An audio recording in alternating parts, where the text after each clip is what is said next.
विश्व में जितने चेंजेस आ रहे हैं, अमेरिका का जो अपना एक तरफा डिसीजन मेकिंग है, उसकी वजह से जियो पॉलिटिक्स भी चेंज हो रहा है। विश्व का जो पॉलिटिक्स है वो चेंज हो रहा है। विश्व के जितने ब्लॉक्स बने हुए थे वो सभी में एक तरह से एक अफरा तफरी मची हुई है। अगले 5 सालों में भी भारत विश्व की सबसे तेज गति से बढ़ने वाली एक इकोनॉमी के रूप में उभर के आने वाली, ऐसे कई संस्थाओं ने प्रिडिक्ट किया हुआ है। कई इंडियन कंपनीज, जैसे मैन्युफैक्चरिंग में हमारा उतना दबदबा नहीं था, आज कई जो लिस्टेड कंपनियां हैं वो मैन्युफैक्चरिंग में बहुत अच्छा कर रही है और आगे जाकर भी करेगी, क्योंकि हम सिर्फ सर्विसेज इकोनॉमी में माने जाते थे एक्सपोर्ट्स में।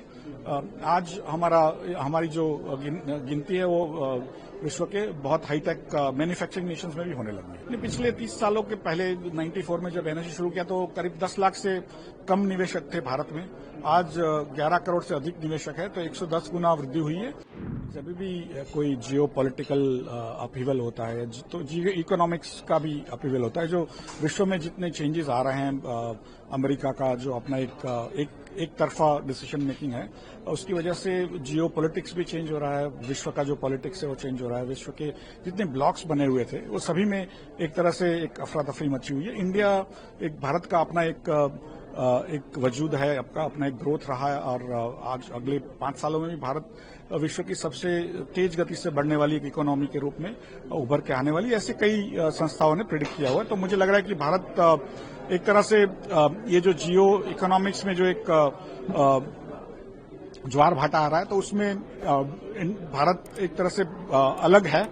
लेकिन एक अपॉर्चुनिटी भी हमारे लिए बन रही है कि जो हम मैन्युफैक्चरिंग सिस्टम्स एंड एक्सपोर्ट्स में उतने अच्छे नहीं थे, उसमें अब चाइना से जो लोग जाना चाहते हैं वो इंडिया को एक अच्छा अल्टरनेटिव मानते हैं। और कई एप्पल, सैमसंग वैसी कई बड़ी कंपनियां जिनका सप्लाई चेन बहुत कठिन माना जाता है, उसको भी इंडिया ने ब्रेक करके आज एक्सपोर्ट में अपना नाम कमाया। तो मुझे लग रहा है कि ओवरऑल इंडिया के लिए बहुत बड़ी अपॉर्चुनिटी है। और कई इंडियन कंपनीज, जैसे मैन्युफैक्चरिंग में हमारा उतना दबदबा नहीं था, आज कई जो लिस्टेड कंपनियां हैं वो मैन्युफैक्चरिंग में बहुत अच्छा कर रही है और आगे जाकर भी करेगी, क्योंकि हम सिर्फ सर्विसेज इकोनॉमी में माने जाते थे एक्सपोर्ट्स में।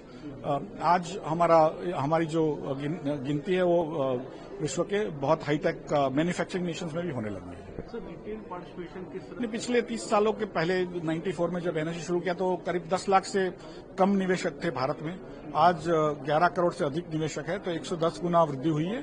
और आज भी हमने एक तरह से सरफेस को स्क्रैच किया हुआ है, बहुत डीप जाना है।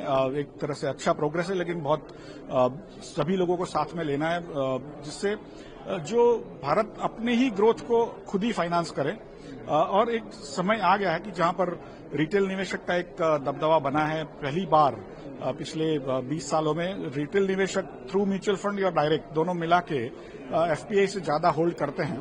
और भी जो एक तरह से देखने मिल रहा है कि भारत का जो रिटेल निवेशक है उसको भारत के एंटरप्रेन्योर्स पे, भारत की इकोनॉमी पे ज्यादा विश्वास है। इसलिए हर महीने करीब 25 से 30 हजार करोड़ रुपया एसआईपी वगैरह के द्वारा स्टॉक मार्केट में निवेश हो रहा है। और इसी की वजह से जो स्टॉक मार्केट का भी ग्रोथ हो रहा है, नई नई कंपनियों को बल मिल रहा है, उनको अपने लिए पैसे मिल रहे हैं जिससे वो ग्रोथ कर सकें।